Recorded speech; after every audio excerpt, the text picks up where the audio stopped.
Abran su Biblia, por favor, en el hermoso libro de Colosenses.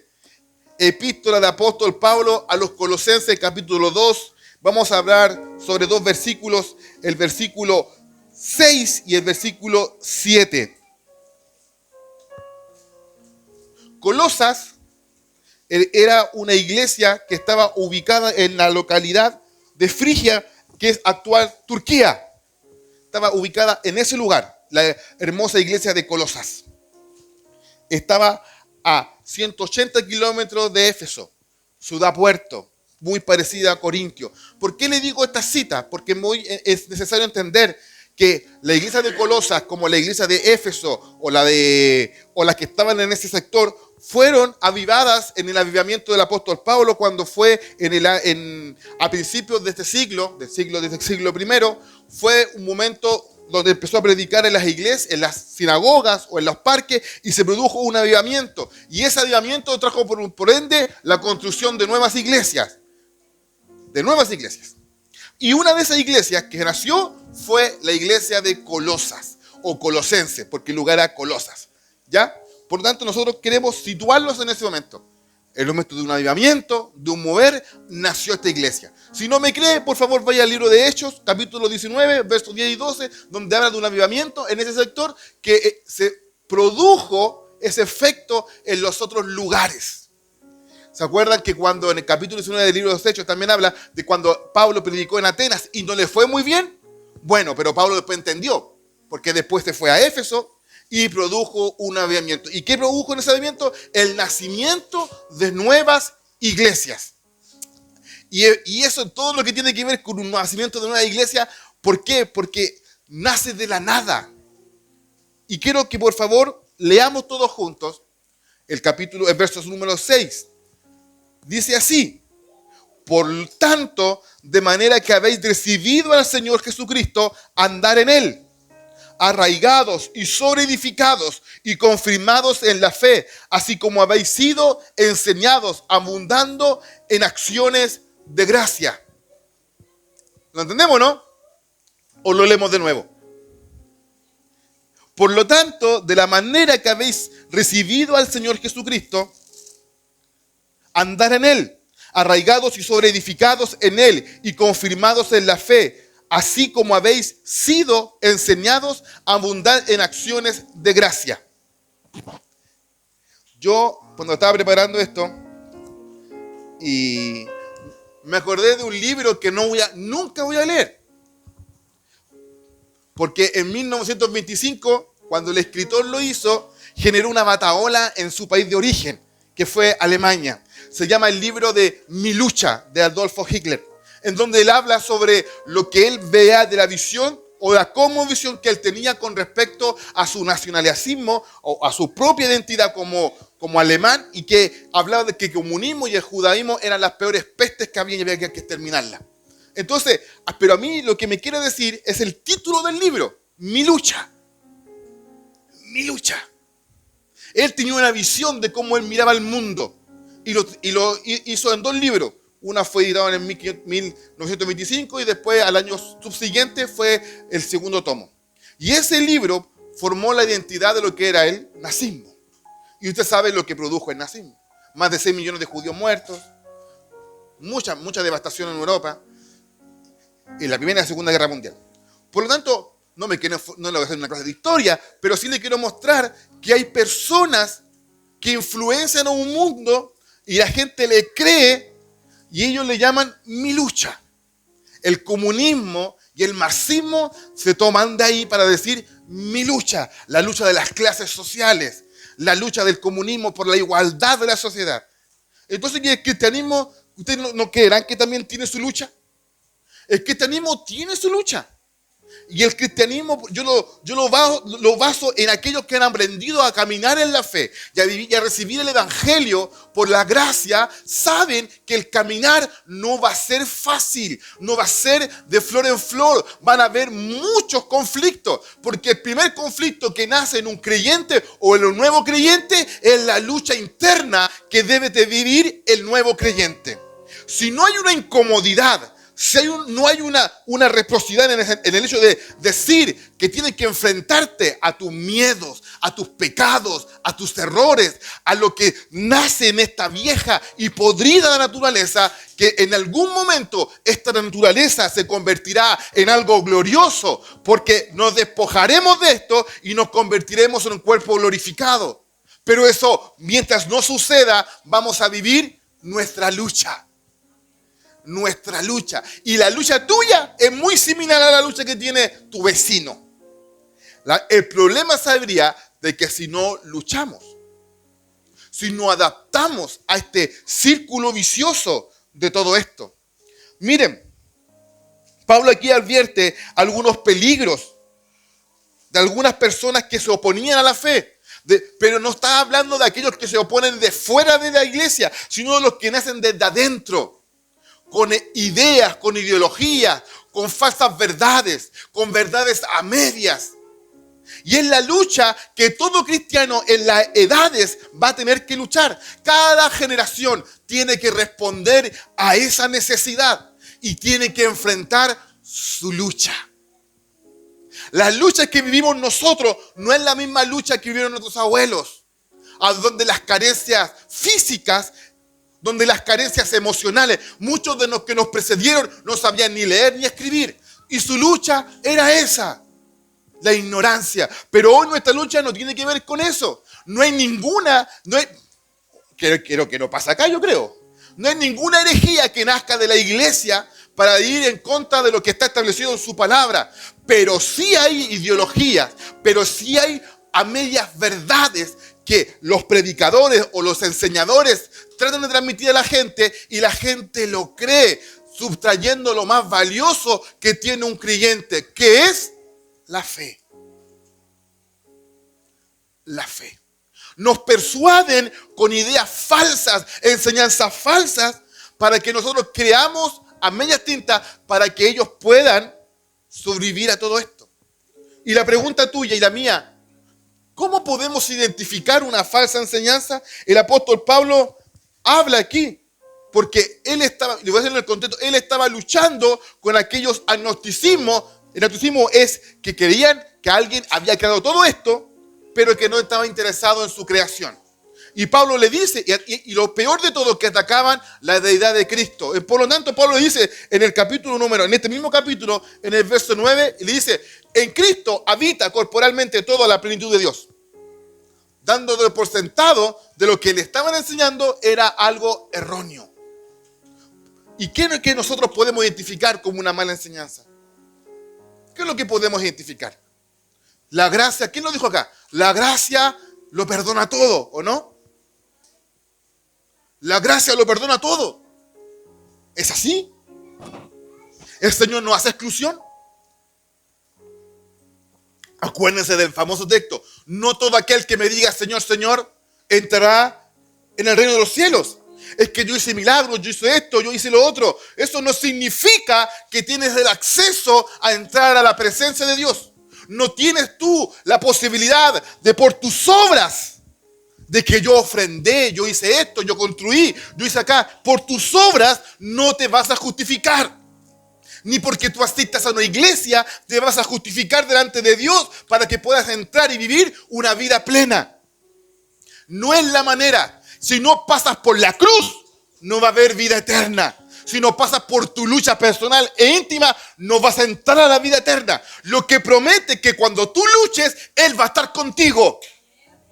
Pero la determinación que tú hagas en privado te va a ser lo fundamental de tu lucha. Mi lucha. Si no te cuesta el evangelio, duda de lo que estás creyendo. Porque el cristiano tiene que luchar, hermano. Rebelarse a su propia carne. El apóstol Pablo dice en Romanos, ¿cómo? Quiero hacer esto bueno, pero esta carne me obliga a hacer lo malo. El pecado que mora en mí. Así dice el libro de Romanos. Y la única forma de vencerlo es que yo viva en el Espíritu. Y ahí es donde sale el famoso texto. Ese mismo Espíritu que levantó a Jesús de los muertos morará y vivificará vuestros cuerpos mortales.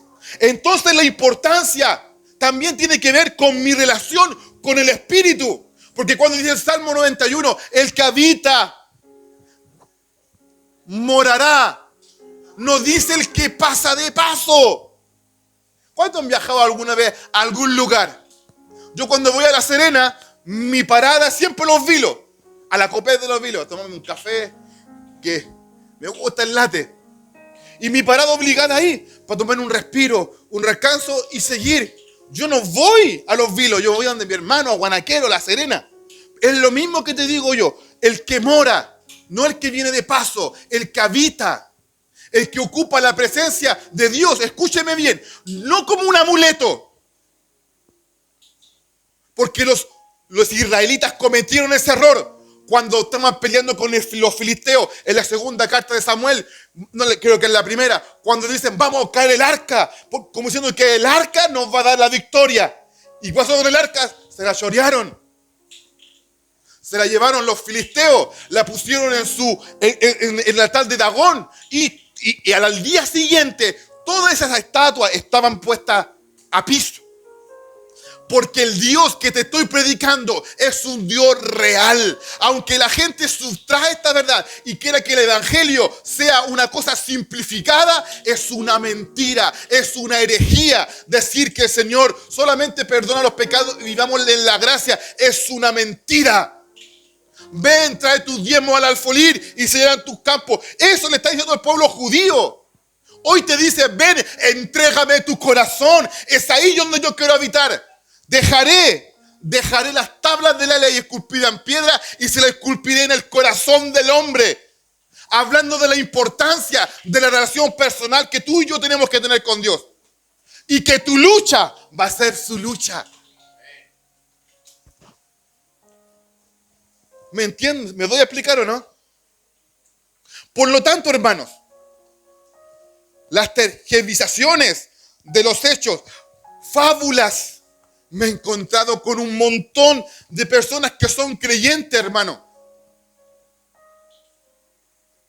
Yo crecí en una iglesia pentecostal de que si yo no iba al punto, yo no iba a ser salvo. Crecí en un montón de personas y ideas de decir que cierta vestimenta te va a dar a ti la libertad y el estandarte de ser un cristiano. Y eso es una mentira. Venir a mí todos los que están trabajados y cargados, y yo los haré descansar, dice el Señor. Echa tu cruz, toma tu cruz y sígueme. ¿Ahí qué estás hablando? De que tu cruz, tus problemas, tus conflictos, tus pecados, tu naturaleza, te dice, toma tu cruz, toma tu vida y sígueme. No te está hablando cuando tú seas perfecto. Cuando tú estés sano, ven y sígueme. Te está diciendo, tal como tú estás, tal como yo estoy, ven y sígueme. Ven y sígueme. ¿Qué te está diciendo eso? Yo conozco tu realidad. Yo conozco tus pecados. Yo conozco tu maldad. Yo conozco tus peores pensamientos. Y dice, ven y sígueme. No me importan, vamos y sígueme. Que en el camino, como el cajón de melones, en el camino se acomodan. Pero cuando hablamos de comodidad, ¿qué es lo que quiere decir? Que vas a enfrentar tu lucha.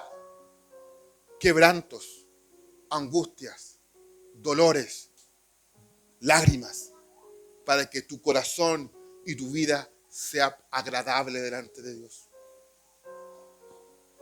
Para que puedas tener un vaso santificado, un vaso de honra, para que Él te pueda utilizar. Hermanos, nuestro caminar, Pablo estaba tan enfatizado y tan preocupado de que los colosenses entiendan el camino que han decidido creer sea un camino que los lleve a la vida eterna. Estaba tan preocupado de que los que habían abrazado la fe se mantuvieran en ese camino. Estaba tan preocupado. Y Pablo les dice y les exhorta muchas veces, cuidado. Miren las fábulas, miren lo que le están compartiendo de los que están adentro. Le están robando. Oiga, hermano, cuando uno dice es cristiano, te están metiendo todo en la boca. O cuando eres pastor, peor, te estás robando la plata de la gente. ¿Sí o no? ¿Sí o no? ¿Y por qué cree que pasa eso? ¿De dónde nació todas esas ideas? ¿De afuera? ¿De adentro?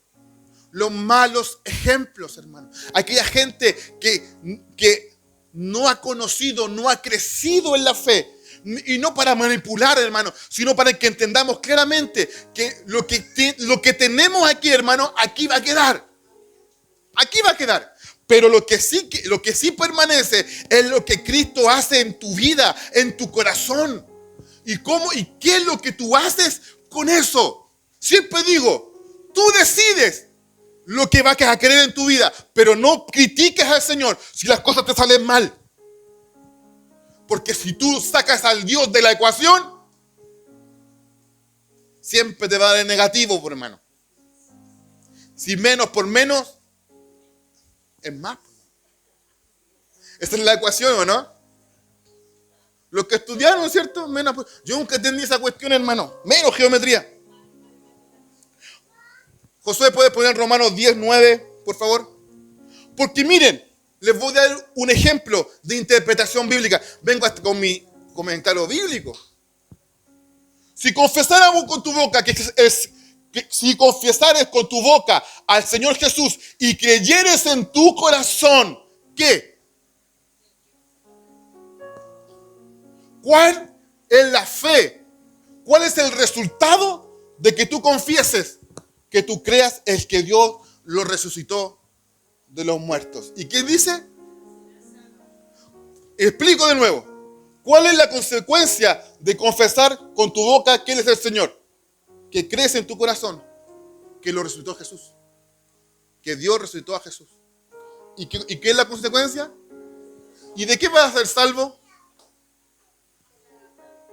¿De qué vas a ser salvo? Estamos igual que en el momento de la serpiente cuando le habló en el huerto de Edén. No, hermanos, si no van a morir, van a ser como Dios. A medias verdades. ¿Qué produce? Muerte. La destinación y el plan original del hombre es que el hombre tuviera una relación con Dios y con la mujer. Una relación en el Edén. Y eso fue sustraído, robado. ¿A través de qué? De una mentira. Y les digo algo que a mí igual me rompió un poquito la mente cuando dijo, porque cuando la mujer comió del fruto, ahí no pasó nada, po. Si cuando se lo dio al hombre y el hombre comió, ¡pum!, se le cayeron las escamas y cacharon que estaban desnudos. Entonces, ¿cuál es la responsabilidad ahí? ¿Qué pasó ahí? Es que el hombre, como cabeza, tuviera una gran responsabilidad sobre su familia, hermano. Si el hombre cae, cae todo, hermano. Si el hombre no confiesa a Cristo en su casa, es muy difícil que sus hijos caminen en esa verdad. Porque su esposa va a hacer lo que puede. Pero si el hombre que es la cabeza no camina en función a Cristo, si Cristo no es la cabeza del hombre, está perdido ese matrimonio y esos hijos. Porque tarde que temprano, uno se salvará, pero el otro se perderá. Pero en cambio, cuando el hombre es cabeza, arrastra a su mujer, arrastra a sus hijos. Y lo que el diablo quiere hoy es robar, es sustraer la identidad de los verdaderos hombres. Que hombre no te define por el sexo, te define porque tú tomas tus decisiones y las mantienes firmes. Porque o si no, cualquier persona puede ser hombre. Pero un hombre real no es que abusa o tiene autoridad sobre la mujer o su familia para abusar de ella, sino es que los guía hacia la verdad. Y cuando nosotros vemos este texto, si yo confieso con mi boca, estoy listo. Pero no quiere decir eso el texto. Porque tiene que haber un fruto que viene a través del Espíritu para que tú puedas esto vivirlo. Porque aquí a Dios no se le tiene como simplemente algo archivado. Lo tengo en mi disco duro, sé que es real. Sino que es una manifestación de la gracia. Una iluminación del Espíritu para que tú confieses que esta verdad es algo que a ti te marcó para siempre. No puede y no existe, hermano. Aunque le digan lo que le digan, no existe. No existe, hermano. No existe la posibilidad de que el Señor, si tú lo confiesas, esa verdad no penetre la capa más profunda de tu corazón. Si tú has confesado a Cristo como tu corazón, tu vida realmente tiene que pasar por una catarsis. Sí o sí. No puede haber una, ¿cómo lo explico? Una ambigüedad, una duplicidad en esto. Si el Espíritu de Dios ha tocado tu corazón y has confesado a Cristo como tu Señor y como tu Salvador, sí o sí tiene que producir un cambio. Sí o sí. Y ese cambio, aunque te vayas a la China, te va a arrastrar de vuelta a casa. ¿Me escucharon o no? La idea es que no se vayan a la China, porque siempre trae problemas. Pecados, inmoralidades, luchas más profundas. Por eso lo digo a los que son jóvenes y abrazan la fe en forma joven, bendigo su vida y la aplauda. Cuiden su corazón, cuiden su mente. ¿Saben por qué? Porque cuando conocemos a Cristo de viejo, arrastramos una seguidilla de errores, por hermano. Y que después nos pasan la cuenta cuando queremos buscar a Dios, santificarnos. Y nos están machacando el pasado. ¿Y quién nos saca el pasado? El adversario. Cuando te dice, oye, tú hiciste esto, y después te ponía a predicar. Tu lucha. Lo que quiero decir es que tú lleva tu carga más liviana, por hermano. Entre más temprano confieses con tu boca que Jesús es el Señor y creyeres. Esto no está puesto aquí simplemente como para decir algo. Creyeres, la condicionante de la frase. Gramaticalmente, este es el punto de inflexión. Si creyeren, porque no todos creen. Porque no todos confiesan. Porque no todos viven lo que creen. Algunos se jactan de eso para tener ganancias deshonestas de la gente. ¿Cómo se llama? Le esquilan. ¿Cómo es cuando sacan la lana de la oveja? La esquilan, ¿cierto? A sacarla hasta la última gota. La última lanita. Para que ellos estén bien. Para que ellos puedan vivir de esto. Si la verdad del Evangelio es que la palabra de Dios tú la puedas interpretar, tú la puedas leer y la puedas entender y aplicar a tu vida. Si tú no entiendes, pida al Espíritu de Dios que te ayude. Porque Él sí que da claridad. Sí que da entendimiento. Y si de alguna manera tú crees que el Evangelio es simplemente confesar a Cristo en tu corazón y serás salvo, eso no lo es todo. Porque ¿sabes lo que tú tienes que manifestar? Josué, no el Josué, sino lo que dice en Gálatas capítulo 5. Los frutos de haber conocido a Cristo.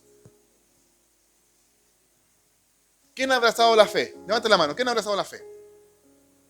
¿Quién ha abrazado la fe? Pero díganlo. Si lo creen, pero con propiedad, levanten su mano, díganlo.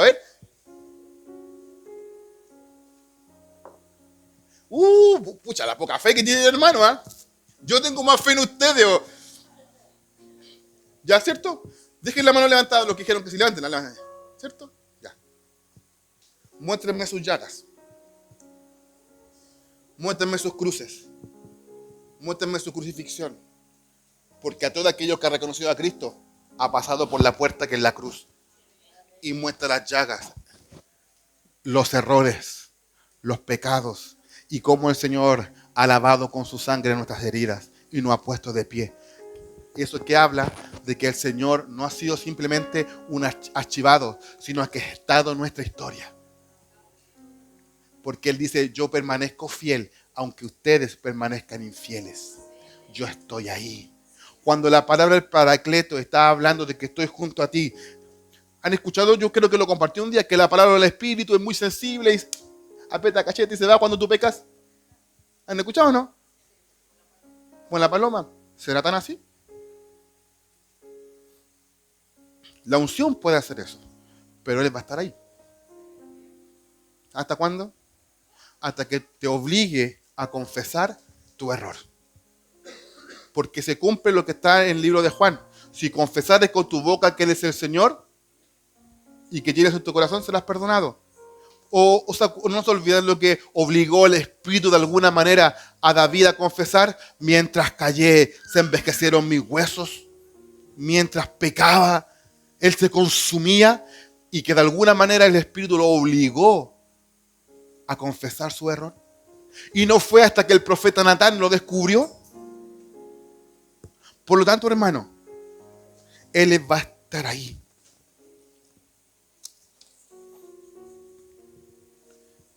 ¿Vos viene la hora, cierto? Tengo una pregunta. ¿De qué clase somos? Voy a contar una cierta ilustración. Cierto predicador ha comparado el modo como los cristianos sirven al Señor en sus iglesias a través de 3 clases de barcos. Un barco a remo, un barco a vela o un barco de vapor.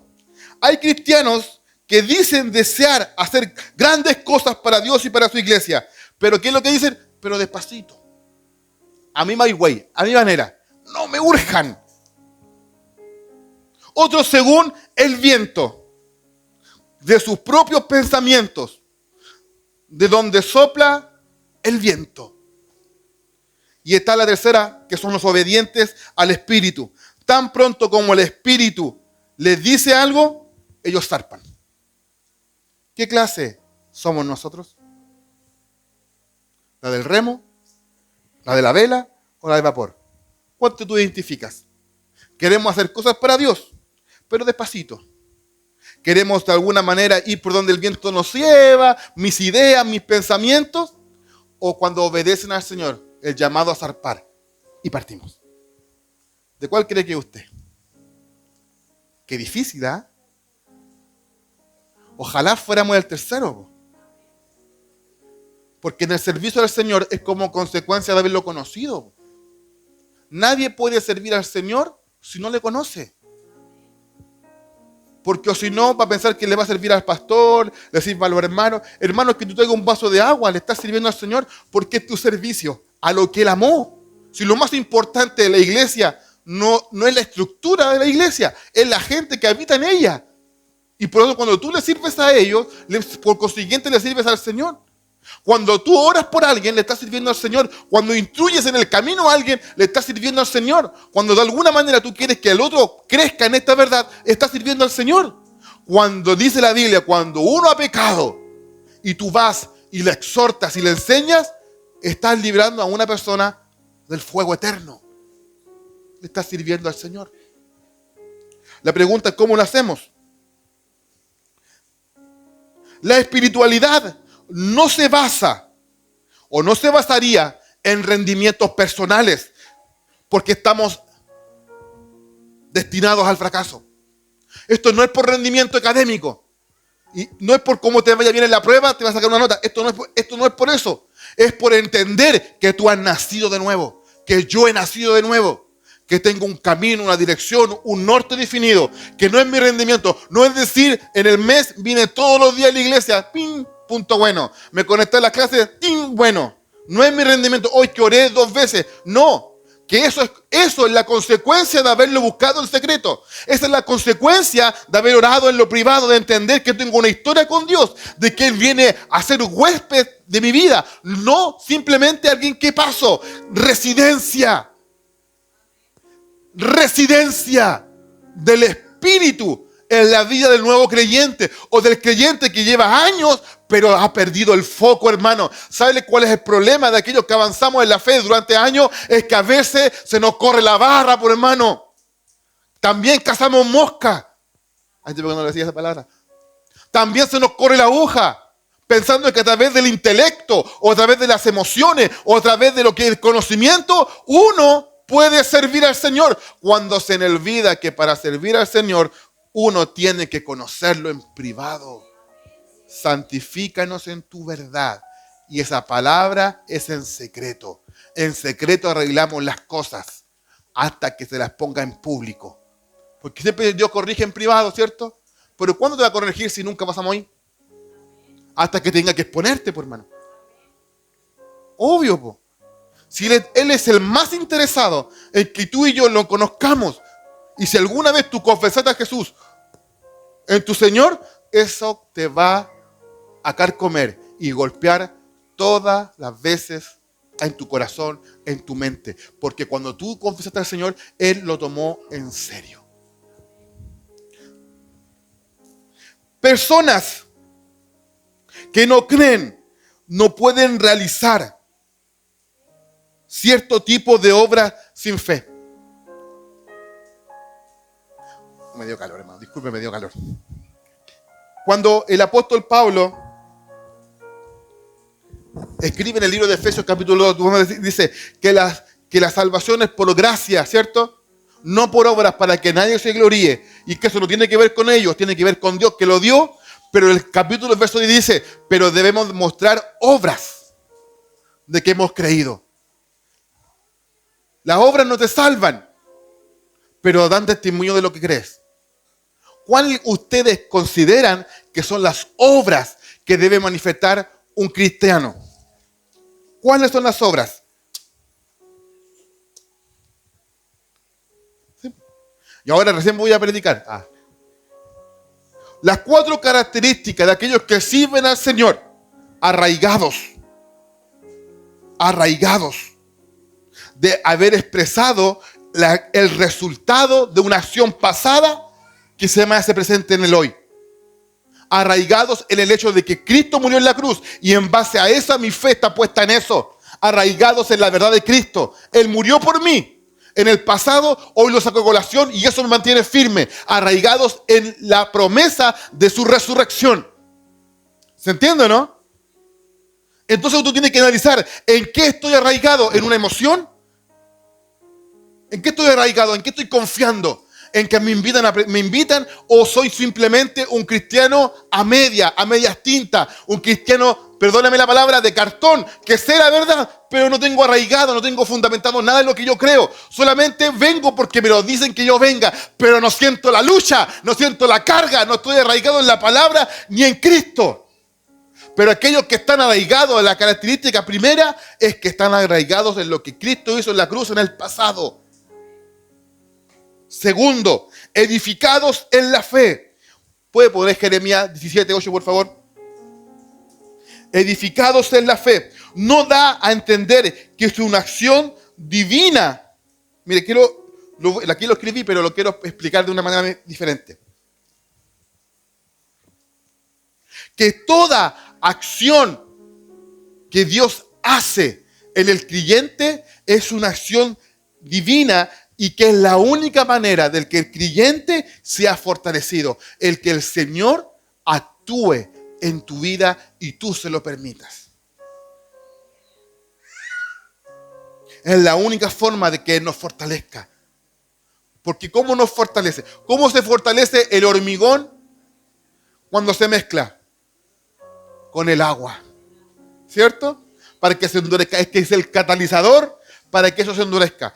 Y nosotros, para poder ser fortalecidos en eso, tiene que ser una acción divina, que se consiga ¿dónde? Yo estoy compartiendo algo profundo, hermano. Que se consigue ¿dónde? En la oración. En la oración. El Jeremías 17, ¿qué es lo que dice? Asegúrense que los que no es ese, es 8. Jeremías 17:8. Porque él será como árbol plantado junto a las aguas, que junto a las corrientes echa sus raíces y no volverá cuando viniera el calor, sino que sus hojas estarán verdes y en el año de la sequía no se fatigará ni dejará de dar frutos. Aquellos que son fortalecidos en esa verdad, eso es la promesa. Él viene y en el momento de la necesidad o de la sequía, no nos vamos a fatigar y daremos aún frutos. La cuarta, o la tercera, llenos de gratitud. Llenos de gratitud. ¿Esto qué tiene que ver? Tiene que ver con la infalible marca de una vida espiritual saludable. Aquellos que conocen y reconocen al Señor en su intimidad, dan acciones de gracia en forma constante por todos. Por todo. Hermano, deseemos vehementemente los buenos afectos que Dios ha puesto en nosotros. Te pueden ofrecer muchas cosas afuera, hermano. Puedes tener muchos distractores afuera.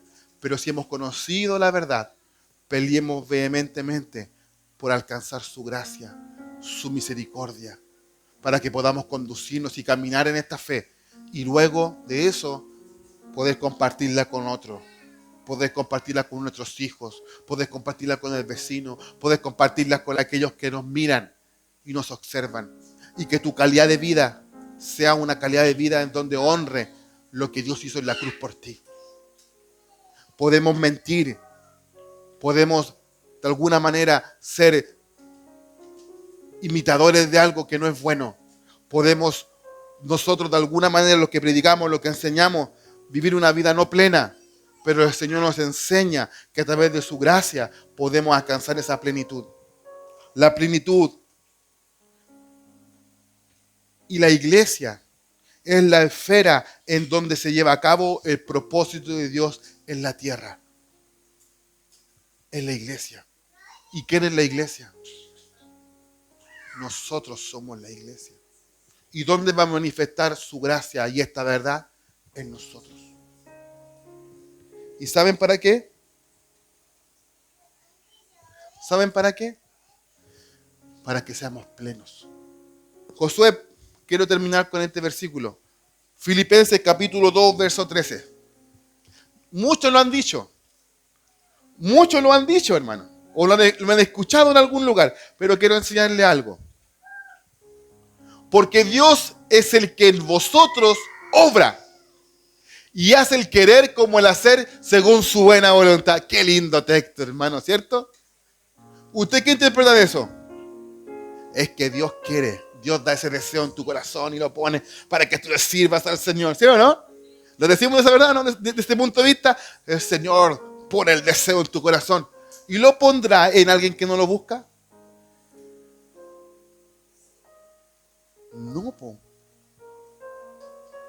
Porque esto lo está hablando a la iglesia. Lo está hablando a la iglesia. Dios pone el querer como el hacer. Y una buena interpretación de la Biblia, esto es un contexto para la iglesia, no fuera de ella. Porque este texto lo ocupan para los de afuera cuando dicen, no, si el Dios pone el deseo, el querer hacer para que tú lo conozcas. No, Dios te pone vallados para que, o cosas para que tú lo busques. Eso sí, te llama la atención para eso. Pero a los que están acá, solamente el Espíritu puede influenciar cuando el otro lo tiene. Cuando el otro tiene el Espíritu, Él puede influenciar en ese Espíritu para que produzca esto. Y si en tu corazón hay una llama que no se apaga, Él puede influenciar en ti. Aunque tu vida esté en el piloto automático y con la última llama encendida o con el último llama del gas, Él puede influenciar en tu vida. Él puede influenciar en tu vida, en tu familia, en tus hijos, en tus acciones, en los sueños que tienes, en las ideas que tienes. Porque nadie que ha pasado por el altar de oración no sueña con que Dios lo use, con que Dios abra un milagro. Porque mire, cuando cantamos Dios de milagro, ¿ustedes creen que Dios es un Dios de milagro? ¿Han visto uno? ¿Cuál? Eso, el de uno. Si el primer milagro que vimos nosotros fue en nosotros mismos, entonces nos quedamos con ese milagro o sucesivamente en nuestra vida vamos a ver milagros, vamos a ver puertas abiertas. Cuando Él dice que se abre y nadie cierra. Cuando Él cierra, nadie puede abrir. Entonces, ¿por qué nos quedamos soñando con lo que un día hizo y no podemos verlo en el hoy? ¿Saben por qué o no? Porque en nuestra historia Dios es simplemente algo que está archivado. No es un residente.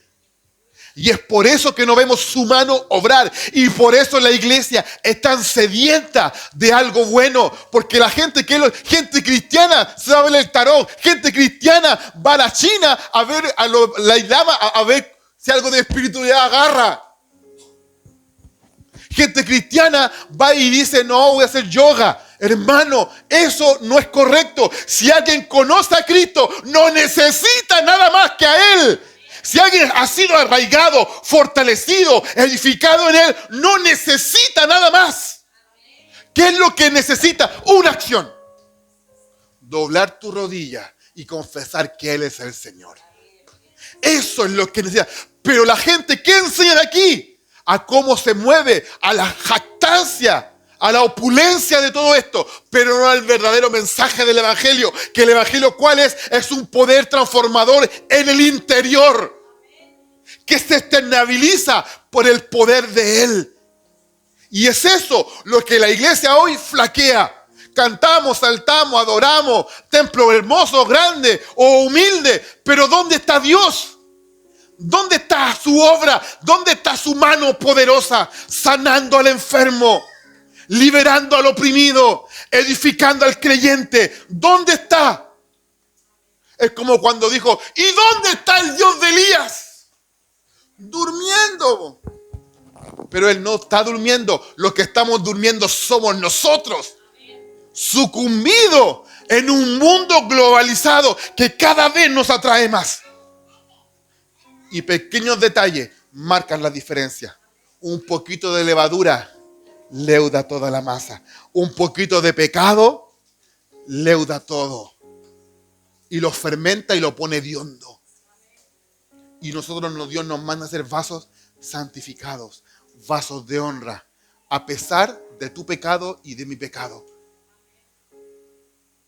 ¿Me entienden lo que quiero decir? Porque Él no se va hasta que tú te obligue a confesar tu pecado y dejarlo y seguir adelante junto con Él. Si no, hermano, nadie estaría aquí. Yo primero que todo no estaría aquí. Hermano, quiero edificar tu vida con este mensaje. Quiero que tú enfoques tu vida en este año 2026 en algo productivo, hermano, en algo concreto. Cuando tú y yo tenemos una intimidad con Dios, se van los miedos. Se va la ansiedad, se va la angustia. Y aunque la puedas vivir, se va de tu vida. Porque saben en quién estás confiando. Que no lo has visto, pero sabes que está. Y la pregunta mía, ¿de qué estás viviendo? ¿De lo que Dios hizo un tiempo atrás? ¿O estás viviendo de algo nuevo? Porque el Espíritu de Dios siempre está en movimiento. Siempre está en movimiento. ¿Qué quiere decir eso? Siempre está creando. Siempre está moviéndose a favor tuyo, a favor mío. Pero tendrá la suficiente autoridad legal para entrar en tu corazón e influenciar en tu vida para dejar de pecar, para dejar de mirar lo que tienes que mirar y para mirar lo que Él quiere que mires, que es la gracia, lo que Él diseñó en la eternidad contigo. Porque lo que tú has hecho aquí no es nada, hermano. El que yo comparta la palabra no es nada, hermano. El que tú sirvas no es nada. Es ver la vida transformada de aquel que Él murió también por ellos. Eso habla de grandeza. Cuando yo me convertí, con esto termino, ahora sí. ¿A cuántos nos han dicho esa mentira? Dios hará grandes cosas. Y ponen una versión media dominicana. Dios hará grandes cosas. Llega la que está a su lado, hermano, que Dios hará grandes cosas contigo. Y lo veo, lo repetimos como si no hubiésemos escuchado. Y creemos, Dios me va a dar una iglesia grande. Voy a orar por los enfermos y otros van a sanar, aunque no ore. ¿Sí o no? Y creemos, voy a predicar y voy a estar en un púlpito así, o voy a estar en un disco, en YouTube ahora, donde diga adorador. Eso es lo grande, hermano. Eso es basura, hermano. Pablo dijo, yo tengo todo y lo tengo por pérdida. ¿Para qué? Para alcanzar la gracia, la relación, esta cercanía que tenía con Dios, para que Pablo pueda decir, oye, yo no vengo con palabras de humana sabiduría, sino vengo con demostración de poder. Eso es lo grande. Cuando sientas que Dios te usa y el otro es edificado. Cuando sientas que alguien sale del error y se acerca a Cristo. Cuando nace Cristo en la vida del otro. Eso es lo grande que nos llamó. ¿Y la locura de qué? De la predicación. Esa es la manera que Dios tiene. Hermano, no juguemos a ser cristianos. Sigamos luchando, peleemos la buena batalla de la fe. Porque Pablo, ¿por qué lo dijo? Porque fue de Happy Day, toda su peregrinaje en esta tierra. No, naufragó, latigazo, hambre, desnudez. Se quedó solo, hermano. Se quedó sin amigos, sin gente. Alguna vez le dijo, ¿y quién me va a venir a ver hoy día? Estoy preso en el hoyo, en el cepo, enterrado con las piernas. Ahí estaba Pablo escribiendo las cartas, hermano. Evidencias, marcas, cicatrices del evangelio. No el evangelio de ahora, por hermano, que llegamos en auto a la iglesia, por hermano. Llegamos afeitaditos, bañaditos, hermano. No con olor a axila, hermano, como llegaba antes. Pero ellos tenían algo que nosotros no tenemos. Poder de Dios. Poder de Dios. ¿En qué consiste el evangelio, Pedro? ¿Qué es el evangelio? ¿Qué es el evangelio, Pedro? Romanos 1:18. Lo prediqué hace muchos años en la iglesia. Poder de Dios para transformación, para cambio. no solamente al griego, no solamente al judío, sino para todo aquel que cree. Ese es el evangelio. Si a ti viene, Pablo lo dice, si viene otra persona a predicarte otro evangelio, ¿qué es lo que dice? Tenlo por anatema. Rígido, ¿no? ¿Cuántos anatemas andan populando en la calle? Y nosotros le ponemos like. ¿Saben por qué? Porque no tenemos conocimiento bíblico para decir eso es mentira. Y tú, hermano, ¿cómo sabes que estás en una buena iglesia? Ah, buena pregunta. Porque si yo apunto para allá, pues también apunto para mí. Pues. ¿Cómo sé que yo estoy predicando el verdadero evangelio? Claro, porque podemos aquí disimular, ser buen cristiano aquí, pero en la casa, ¿cómo podemos saber que soy un buen cristiano? ¿Cómo sé que el pastor y la pastora están transmitiendo un verdadero mensaje? Una de las evidencias que yo digo, ahí está mi Biblia, léanla, véanla. Ahí está. Esa es la que más estudio. Porque hay un estudio segmentado de la escritura. Y primero esta escritura me toca a mí para tocar tu vida. Segundo, el testimonio. Tercero, las obras del Espíritu, el respaldo y la aprobación de Dios en esa iglesia. Y no tiene que ver con el número de gente, hermano. Tiene que ver con que la gente entienda el verdadero sentido del evangelio. No es que el baño no esté muy bueno, hermano. No es que en el invierno pase ese tollo. Es lo que se produce aquí. Es la transformación del hombre y de la mujer desde que pisó la iglesia. Cómo ha crecido, cómo ha sido edificado, cómo ha construido su fe. No es el mismo que era antes. Abraza la fe de una mejor manera. Las marcas de una verdadera iglesia. Pero nos falta mucho camino por recorrer, hermano. Nos falta mucho por recorrer. Falta mucha agua que pasa debajo del puente. Pero sí, necesitamos entender que por gracia hemos sido llamados. Por gracia hemos sido salvados. Y la única solución que tenemos es que Cristo afirme nuestros pasos. Cristo afirme nuestros pasos. ¿Para el día? ¿Para qué? Para el día final, por hermano. Cuando tengamos un encuentro cara a cara y nos diga, a vos no te conozco, hermano. A ti no te conozco. Y pueda humildemente llegar a alguien y decir, entra al gozo de tu Señor. Si a la larga, hermano, todo esto tiene que ver con eso. Tus títulos van a caer a tierra. Mis títulos de bachiller en teología van a caer a tierra, hermano. He visto grandes películas sobre el arrebatamiento donde los pastores se quedan. Al final eso no tiene nada que ver si yo no conozco a Cristo de verdad. Amén. Siga a Cristo. Viva por Él. Camine por Él. Ande con Él. Transite con Él. Y vea que su buena mano te va a sacar a flote. Te va a levantar, te va a sostener y te va a dar esa satisfacción que afuera jamás vas a encontrar. Esa paz y ese gozo que nadie puede dar, solo que lo que proviene de Él. Esa paz, ese gozo, ese don de la gracia que recae sobre los verdaderos cristianos. ¿Puede ponerse de pie, por favor?